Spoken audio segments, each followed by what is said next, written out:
Zimbabwe Bangladesh সফরে আসে ঈদের পরই মুস্তাফিজের আইপিএল এ খেলার গুঞ্জন উড়িয়ে দিয়েছে বিসিবি। বোলিং অ্যাকশন শুধরানোর মিশনে লন্ডনে আছেন সাকিব। মন মরা হয়ে ঘুরছেন এদিক ওদিক। বুধবার সৌদি আরবে যাচ্ছেন জামাল ভুঁইয়ারা। ভারত ম্যাচের জন্য প্রস্তুত হবে লাল সবুজের প্রতিনিধিরা। চ্যাম্পিয়ন্স লিগের হাই ভোল্টেজ ম্যাচে মুখোমুখি দুই সিটি রাইভাল আতলেতিকো মাদ্রিদের প্রতিপক্ষ রিয়াল।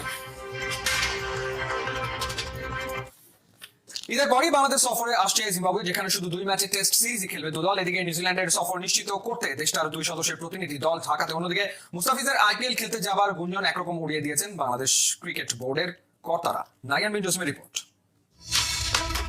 ঠিক এই ছবিটার মতোই শেষের সারিতে থেকে চ্যাম্পিয়ন্স ট্রফি থেকে দেশে ফিরেছে নাজমুল শান্তরা। ভক্তদের হতাশা, সেলফির আবদার মেটালেও শম্ভুরা মেটাতে পারেনি প্রত্যাশা। বাজে সময়টা ভুলতে একটা ভালো সিরিজই যথেষ্ট। খুব ভালো হয় যদি দলটা হয় জিম্বাবুয়ের মতো। সবাই বলে টাইগারদের প্রিয় প্রতিপক্ষ। সেই জিম্বাবুয়ে টাইগারদের খারাপ সময়ে আরো একবার সাড়া দিল। যদিও ঈদের পর ওই সিরিজটা টাইগাররা খেলবে শুধুমাত্র একটা ফরম্যাটে। হাফিজ ভাই, আমাদের তো চ্যাম্পিয়ন্স ট্রফি শেষ হলো, এরপরে পাকিস্তান একটা সফর আছে, আবার শ্রীলঙ্কা সফর আছে, তারপরে শোনা যাচ্ছে এর মধ্যে জিম্বাবুয়েও আসবে। জিম্বাবুয়ের এই যে সফরটা বাংলাদেশে, সেটা আসলে কোন কোন ফরম্যাটে খেলা হতে পারে বা কোন জায়গা থেকে আসলে চিন্তা করে জিম্বাবুয়েকে আনা হচ্ছে বা আনার চিন্তা ভাবনা করা হচ্ছে আর কি? আচ্ছা, গত বছর বাংলাদেশের জিম্বাবুয়ে সফর ছিল, যেই সফরের মূল স্ট্রাকচার ছিল দুইটা টেস্ট, তিনটা টি-20। কিন্তু গত বছর যেহেতু আমরা টি-20 ওয়ার্ল্ড কাপ খেলেছিলাম, আমরা এই কারণে ওই সিরিজটা রিশিডিউল করে 5টা টি-20 খেলেছিলাম। আমাদের দুইটা টেস্ট ম্যাচ কিন্তু খেলা বাকি ছিল। Bangladesh cricket board test cricket খেলাটা আমাদের one of the top priorities. So আমরা ওই দুইটা টেস্ট ম্যাচ গত বছর হয়নি, ওইটা আমরা আমাদের overall number of test matches থেকে কমাতে চাইনি। ওই সিরিজটাই রিশিডিউল হয়ে এই বছর এপ্রিল মেতে এসেছে। আমরা দুইটা টেস্ট খেলবো। জিম্বাবুয়ে আসছে নিউজিল্যান্ডও বকেয়া থাকা টুরে বাংলাদেশে আসতে চাচ্ছে। নিউজিল্যান্ডের প্রতিনিধি দলও চলে এসেছে ঢাকাতে। চূড়ান্ত সিদ্ধান্ত হবে সবকিছু ঠিকঠাক আছে কিনা সেটা দেখার পরে। তবে নিউজিল্যান্ড জাতীয় দল না, তাসমান পার্ক থেকে দেশটার এ দল বাংলাদেশে আসছে। গত 2024 সালে নিউজিল্যান্ড এ টিমের বাংলাদেশ সফর করার কথা ছিল, কিন্তু আনঅ্যাভয়েলেবল সার্কামস্টেন্সেস কারণে এটা আমাদের রিশিডিউল করতে হয়। তো আশা করছি আমরা 2025 সালে এই নিউজিল্যান্ড এ টিমকে হোস্ট করতে পারবো। তো কিছু ক্রিকেট বোর্ড আছে যাদের এটা একটা রেগুলার প্রোটোকলের মধ্যে পড়ে যে তারা কোনো একটা জায়গায় ট্যুর করার আগে তাদের প্রতিনিধি দল পাঠায়। তো তারা এসেছে এবং এটা তাদের রুটিন একটা ওয়ার্ক। তারা এসেছে, তারা ঢাকাতে দেখেছে এবং আগামীকালকে আমাদের সিলেট ট্রিপও আছে। নর্মালি আমরা এই টিমে লঙ্গার ভার্সন এবং ওয়ানডের উপরেই প্রাধান্য দিয়ে থাকি। যেমন আমরা গত বছর ওয়েস্ট ইন্ডিজের যখন খেলেছিলাম তখন এটা ওদের প্রাধান্যের উপর 3টা 4-ডে ম্যাচ খেলেছিলাম। বাট সচরাচর এই টিমের সিরিজগুলো 2টা 4-ডে এবং 3টা ওয়ানডে ম্যাচই থাকে। আমরাও তো রেগুলার ফর্মেটেই যাবো হয়তো ইনশাল্লাহ। সব মিলে টাইগারদের ব্যস্ত সময় কাটছে। প্রিমিয়ার লিগ চলমান, কিন্তু খেলছেন না মুস্তাফিজুর রহমান। জোর গুঞ্জন, মন মতো পারিশ্রমিক না পাওয়া আর আইপিএল এ খেলার সম্ভাবনা থাকায় প্রিমিয়ার লিগকে গুরুত্ব দিচ্ছেন না মুস্তাফ। সত্যি কি মুস্তাফিজ আইপিএল এ ডাক পেয়েছেন? বিসিবিতে এনওসির জন্য কি আবেদনও করেছেন? না, মুস্তাফিজের আইপিএল খেলা বা এনওসি চাওয়া সংক্রান্ত কোনো তথ্য আমাদের কাছে নেই। নাইয়ান বিন জসিম, 71। বোলিং অ্যাকশন শুধরানোর মিশনে লন্ডনে আছেন সাকিব। মাঝে সাজেই মন মরা হয়ে ঘুরছেন এদিক ওদিক। সাকিবের ক্রিকেটার বন্ধু ইমরুল কায়েস বলছেন, প্রায় কথা হয় বাংলার ক্রিকেটের সুপারম্যানের সঙ্গে। দেশের মাঠ থেকে সাকিব অবসর নিতে না পারা সবার জন্যই বিব্রতকর ও লজ্জাজনক মনে করেন ইমরুল কায়েস। সাইফুল রূপকের রিপোর্ট। তিনি দেশেও আসতে পারছেন না, বোলিংটাও আসলে করতে পারছেন না, সবকিছু মিলে কথা হয় কিনা বা কি মনে হয় যে তার ফিউচারটা আসলে ক্রিকেটার সাকিব আল হাসানকে কি আমরা হারিয়ে ফেললাম নাকি? না, অবশ্যই দেখেন, সাকিবের মতো প্লেয়ারকে আমরা যদি এভাবে বিদায় না দিতে পারি, আমাদের জন্য আসলে একটা লজ্জা বলেন, আমাদের ব্যর্থতা। কারণ আমি অস্ট্রেলিয়াতে যখন লিগ খেলি না, তখন অনেকে আমাকে জিজ্ঞেস করে, আমার দেশের সম্পর্কে ক্রিকেট জিজ্ঞেস করে, তো ওরা দেখে সাকিব ছাড়া, তামিম ছাড়া, মানে সাকিবকে বেশি চেনে, আর ওরকম ভাবে কাউকে চেনে না। এটা তখন মনে হয় যে আমরা কত বড় ব্র্যান্ড সাকিব আল হাসান।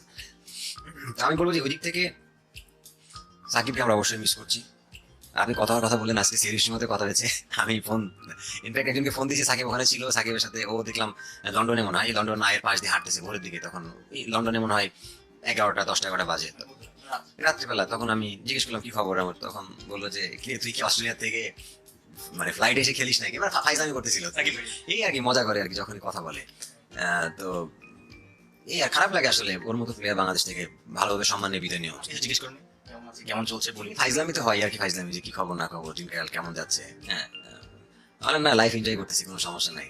বাট তারপরে দেখেন, যতই বলুক মনের ভিতরে একটা কিন্তু তার কষ্ট আছে। কারণ দিন শেষে কিন্তু সেই দেশ থেকেই সাকিব আল হাসান হয়েছে, এই দেশ থেকে এত বড় সুপারস্টার হয়েছে। সো এই দেশ থেকে যখন সে প্রপার সম্মানটা না পাবে, সে পৃথিবীর যত জায়গায় ভালো থাকুক না কেন, আমার মনে হয় যে তার ভিতরে ওই কষ্টটা থেকে যাবে। মিরপুর শেরে বাংলা যেভাবে 4 ডে ম্যাচ থেকে রিটায়ার করলেন, গার্ড অফ অনার দিল সবাই, ঠিক একইভাবে সাকিব আল হাসানও এটাই চেয়েছিলেন।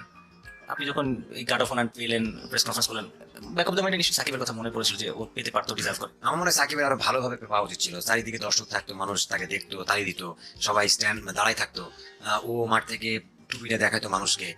মানে আমার মনে হয় যে ওই ধরনের মানে সে কিছু অ্যাচিভ করে বাংলাদেশ ক্রিকেট থেকে। দেখুন, কষ্ট এজ এ প্লেয়ার হিসেবে আমাদের সবারই খারাপ লেগেছে, আমার না একা না। যারা মানে আপনি যদি তামিমকেও জিজ্ঞেস করেন, তামিম একই কথা বলবে যে সাকিবের এই সম্মানটা এইভাবে নেওয়া ঠিক না, আরো ভালোভাবে নেওয়া উচিত।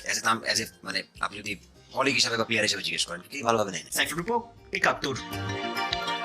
ভারত অস্ট্রেলিয়া ম্যাচ মানে উত্তেজনা ছড়াছড়ি। চ্যাম্পিয়ন্স ট্রফির সেমিফাইনালে যা উস্কে দিয়ে স্মিথ আর জাদেজা হলেন মুখোমুখি, তবে এই ব্যাটেলে শেষ হাসিটা হাসলেন ভারতীয় অলরাউন্ডার।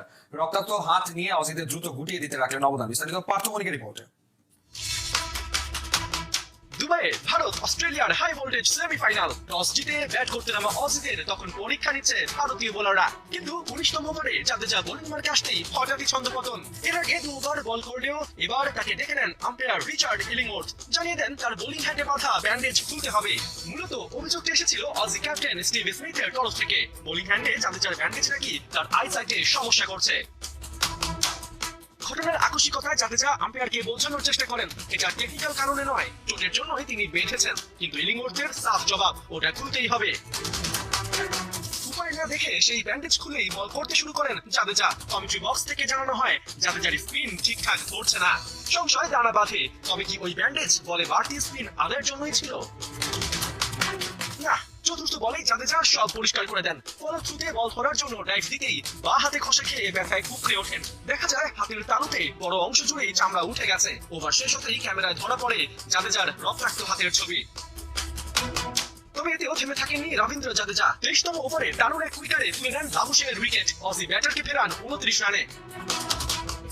4 ওভার বাদে জশ ইংলিশকেও 11 রানে ফিরিয়ে উদ্যাপনে মাতেন জাদেজা। বুঝিয়ে দেন সামর্থ্য থাকলে কোনো চোটই আটকে রাখতে পারে না। জেদকে অস্ত্র বানানোর কৌশলটা ভারতের ক্রিকেটাররা ভালোই জানেন। পার্থ মনিক, ৭১।